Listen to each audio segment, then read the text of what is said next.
সবাইকে স্বাগত জানাচ্ছি গ্লোবাল ভিউজে। আপনাদের সঙ্গে আছি আমি সুস্মিতা দাস। আজ জানাবো আন্তর্জাতিক গণমাধ্যমে আলোচিত সংবাদ ও বিশ্লেষণ। ইরান যখন ইসরায়েল এবং মার্কিন ঘাঁটিগুলোতে অবিরাম হামলা চালিয়ে যাচ্ছে, তখন যুদ্ধ বন্ধের পরিকল্পনা দিয়েছেন মার্কিন প্রেসিডেন্ট ডোনাল্ড ট্রাম্প। যেমনটা অনুমান করা হয়েছিল, নিজের বিজয় ঘোষণার মাধ্যমে তিনি সটকে পড়বেন, সেই ঘোষণাও দিয়ে দিয়েছেন তিনি। যুদ্ধ নিয়ে মার্কিন প্রশাসনে বিভেদের রেখাও স্পষ্ট হয়েছে। সর্বাত্মক যুদ্ধে সম্পৃক্ত হওয়ার জন্য তিনি নিজের প্রতিরক্ষা মন্ত্রীকে দায়ী করেছেন। দৃশ্যপট বলছে, ইরানের দৃঢ় পদক্ষেপের কাছে ট্রাম্প মাথা নোয়াচ্ছেন। এটা এখন দিনের আলোর মতো স্পষ্ট। সংবাদ মাধ্যমগুলো বলছে, যুদ্ধ বন্ধে ইরানের কাছে 15 দফার একটি শান্তি প্রস্তাব পাঠিয়েছে যুক্তরাষ্ট্র। নিউ ইয়র্ক টাইমস ও রয়টার্সের তথ্য অনুযায়ী নাম প্রকাশ না করার শর্তে দুই মার্কিন কর্মকর্তা তাদের জানিয়েছেন, এই প্রস্তাব পাকিস্তান সরকারের মাধ্যমে ইরানকে পাঠানো হয়েছে। ইরানের পারমাণবিক কর্মসূচি সীমিত করা ও হরমুজ প্রণালী আবার খুলে দেওয়াই এই পরিকল্পনার মূল কথা। ইসরায়েলের চ্যানেল 12 জানিয়েছে, এই কাঠামো গৃহীত হলে দুই পক্ষ 1 মাসের যুদ্ধবিরতি ঘোষণা করতে পারে। এরপর এই কাঠামোর ভিত্তিতে একটি আনুষ্ঠানিক চুক্তির আলোচনা শুরু হবে। বিনিময়ে ইরান কি সুবিধা পাবে, প্রতিবেদনে সেটিও বলা হয়েছে। ইরান যদি এই প্রস্তাবগুলো মেনে নেয়, তবে দেশটির উপর থেকে সব নিষেধাজ্ঞা প্রত্যাহার করে নেওয়া হবে। ব্রিটিশ সংবাদ মাধ্যম দ্য গার্ডিয়ান বলছে, ইরানের অবস্থান দৃঢ়।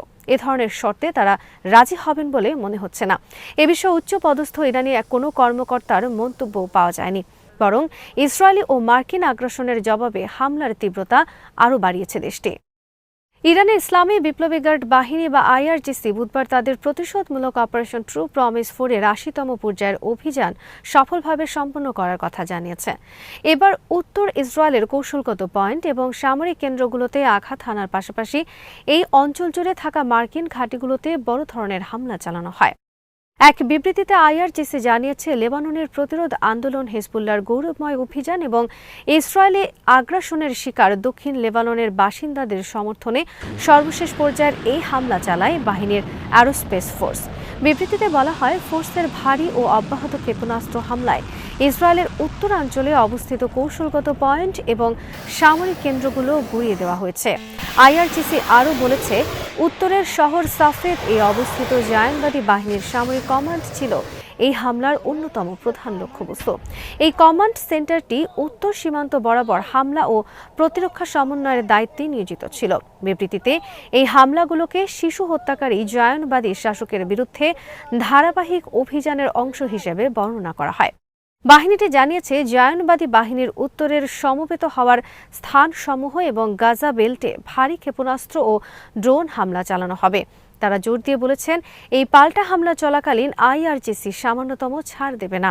ইরানের পক্ষ থেকে জানানো হয়, ইসরায়েলের মধ্যাঞ্চলীয় লক্ষ্যবস্তু যেমন তেল আবিব, কিরিয়াত শমনা এবং বানি ব্রাকের পাশাপাশি কুয়েতের আলী আল সালেম ও আরিফজান, জর্ডানের আল আজরাক এবং বাহরাইনের শেখ ইসাতে অবস্থিত মার্কিন সামরিক ঘাঁটিগুলোতে তরল ও কঠিন জ্বালানি চালিত নির্ভুল ক্ষেপণাস্ত্র এবং ড্রোন দিয়ে আঘাত হানা হয়েছে। দৃঢ় সংকল্পের ইঙ্গিত দিয়ে বিবৃতির শেষে বলা হয়, হামলার এই ঢেউ অব্যাহত থাকবে।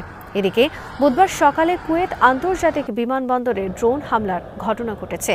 বিমানবন্দরে থাকা একটি জ্বালানি ট্যাঙ্কে ড্রোন দিয়ে আঘাত করা হলে সেখানে আগুন ধরে যায়। স্থাপনার ব্যাপক ক্ষতি হয়েছে বলে জানিয়েছে কুয়েতের বেসামরিক বিমান চলাচল কর্তৃপক্ষের মুখপাত্র আবদুল্লাহ আল রেজে। বুধবার ইরানের পাশাপাশি উত্তর ইসরায়েলের কয়েকটি জায়গায় আবার আঘাত হেনেছে হিজবুল্লাহ। সীমান্তে অবস্থান করা সেনাদের ওপরও কয়েক দফা বড় হামলা হয়েছে বলে জানিয়েছে আল মায়দিন। ইরানের নীতি নির্ধারণী পরিষদের সদস্য ও আইআরজিসির সাবেক প্রধান মেজর জেনারেল মোহসেন রেজাই যুক্তরাষ্ট্রের প্রতি হুঁশিয়ারি দিয়ে বলেছেন, ইরানের কোনো অবকাঠামোর উপর হামলা হলে ইরানের জবাব হবে এতই ধ্বংসাত্মক যে তাতে শত্রুরা অচল হয়ে পড়বে এবং তারা পারস্য উপসাগরে ডুবে যাবে। মার্কিন প্রেসিডেন্ট ডোনাল্ড ট্রাম্প ইরানের বিদ্যুৎ অবকাঠামোর উপর হামলার হুমকি দেওয়ার পর মঙ্গলবার ইরানের রাষ্ট্রীয় টেলিভিশনকে দেওয়া এক সাক্ষাৎকারে রেজাই এই কঠোর হুঁশিয়ারি দেন। তিনি বলেন, তারা যদি ভুল করে তাহলে আমরা পারস্য উপসাগরে তাদের ডুবিয়ে দেব। যুক্তরাষ্ট্রের কাছে সমস্ত ক্ষতিপূরণ না নেওয়া পর্যন্ত যুদ্ধ অব্যাহত থাকবে বলেও তিনি ঘোষণা করেন। ইরানের ওপর সব অর্থনৈতিক নিষেধাজ্ঞা তুলে নেওয়া এবং ইরানের বিষয়ে মার্কিন সরকার কোনো হস্তক্ষেপ করবে না এবং আর কখনো ইরানে হামলা চালাবে না, এই মর্মে আন্তর্জাতিক আইনি নিশ্চয়তা আদায় করাও যুদ্ধবন্ধের অন্যতম শর্ত বলে রেজাই উল্লেখ করেন। মোহসেন রেজাই ট্রাম্পের উদ্দেশ্যে বলেন, তাকে বলবো যে যদি আঘাত করো তাহলে চোখের বদলে চোখ নয়, চোখের বদলে মাথা নেওয়া হবে এবং পারস্য উপসাগরে ডুবিয়ে দেওয়া হবে। রেজাই বলেন, তাদের জানা উচিত মার্কিনীদের রক্ষার সময়সীমা শেষ হয়ে আসছে এবং এই অচল অবস্থা থেকে যুক্তরাষ্ট্রকে মুক্ত করার জন্য তাদের বুদ্ধিমান ব্যক্তিদের হাতে সময় খুবই কম রয়েছে। তিনি ইরানকে 5 টুকরো করার ষড়যন্ত্র ব্যর্থ হওয়া সহ ইরানি জনগণের বর্তমান ঐক্য ও বিস্ময়কর প্রতিরোধকে তৃতীয় বিপ্লব হিসেবে অভিহিত করেন। শিগগিরই যুক্তরাষ্ট্র ও ইসরায়েলের মধ্যে মারাত্মক বিভক্তি ও মতবিরোধ দেখা দেবে বলে মন্তব্য করেন ইরানের নীতি নির্ধারণী পরিষদের এই সদস্য। ইরানের বিরুদ্ধে আগ্রাসনের জন্য যুক্তরাষ্ট্র এবং ইসরায়েলি শাসন গোষ্ঠীকে অনুতপ্ত না করা পর্যন্ত ইরান তার প্রতিশোধমূলক ব্যবস্থা অব্যাহত রাখার অঙ্গীকার করেছে। দেশটির পররাষ্ট্রমন্ত্রী আব্বাস আরাকচি মঙ্গলবার চীনা পররাষ্ট্রমন্ত্রী ওয়াং ইয়ের সঙ্গে এক টেলিফোন কথোপকথনে এই মন্তব্য করেন। দিনটি ছিল আগ্রাসন শুরুর 26তম দিন। আরাকচি ইরানের বেসামরিক এবং প্রতিরক্ষা অবকাঠামো লক্ষ্য করে ওয়াশিংটন ও তেল আবিবের চালানো হামলার বিস্তারিত তুলে ধরে বলেন, জাতীয় সার্বভৌমত্ব এবং আঞ্চলিক অখণ্ডতা রক্ষার লক্ষ্যে ইরান তার সমস্ত লক্ষ্য অর্জিত না হওয়া পর্যন্ত এবং শত্রুকে তাদের সহিংস আগ্রাসনের জন্য অনুতপ্ত না করা পর্যন্ত লড়াই চালিয়ে যাবে। তিনি জোর দিয়ে বলেন, পারস্য উপসাগর এবং হরমুজ প্রণালীতে সৃষ্ট নিরাপত্তাহীনতা সরাসরি এই নৃশংসতার সঙ্গে যুক্ত। ইরানের পদক্ষেপগুলো আন্তর্জাতিক আইন অনুযায়ী গ্রহণ করা হয়েছে এবং এটি ইরানের সার্বভৌমত্ব ও জাতীয় নিরাপত্তা রক্ষার উদ্দেশ্যে করা হয়েছে। একই সঙ্গে এই জলপথ ব্যবহার করে আগ্রাসনকারীরা যেন ইরানের বিরুদ্ধে কোনো অপতৎপরতা চালাতে না পারে তা নিশ্চিত করাই এর লক্ষ্য। নৃশংসতার প্রতিশোধ হিসেবে ইরানে কৌশলগত প্রণালী শত্রু জাহাজ এবং যারা আগ্রাসনকারীদের সহায়তা করছে তাদের জন্য বন্ধ করে দিয়েছে। তবে অন্যান্য দেশের জাহাজগুলি ইরানি কর্তৃপক্ষের সঙ্গে সমন্বয় করে যাতায়াত করতে পারবে বলে উল্লেখ করেন ইরানি পররাষ্ট্রমন্ত্রী। চীনার শীর্ষ কূটনীতিক তার পক্ষ থেকে ইরানের উপর মার্কিন ও ইসরায়েলি হামলার বিষয়ে বেইজিংয়ের নীতিগত নিন্দার কথা পুনর্ব্যক্ত করেন। তিনি আন্তর্জাতিক বিষয়গুলোর দাদাগিরি বা জবরদস্তিমূলক আচরণ বন্ধ করা এবং কূটনীতি ও আন্তর্জাতিক আইনের মাধ্যমে বিরোধ নিষ্পত্তির গুরুত্বের উপর জোর দেন। চীনা পররাষ্ট্রমন্ত্রী আগ্রাসন চলাকালে ইরানের সুপ্রিম ন্যাশনাল সিকিউরিটি কাউন্সিলের সচিব ডক্টর লারিজানি নিহতের ঘটনায় শোক প্রকাশ করেন। তিনি লারিজানিকে অত্যন্ত মেধাবী এবং দেশপ্রেমিক ব্যক্তিত্ব হিসেবে বর্ণনা করেন, যিনি ইরানের জাতীয় স্বার্থ রক্ষা এবং আঞ্চলিক শান্তি ও স্থিতিশীলতা বৃদ্ধিতে গুরুত্বপূর্ণ ভূমিকা পালন করেছিলেন। ইরানের খাতামুল আম্বিয়া সামরিক ঘাঁটির মুখপাত্র কর্নেল ইব্রাহিম জুলফাগারি বলেছেন, পারস্য উপসাগরীয় অঞ্চলের বাইরের দেশগুলো এই অঞ্চলের বিষয়ে হস্তক্ষেপের বা নাক গলানোর অধিকার রাখে না।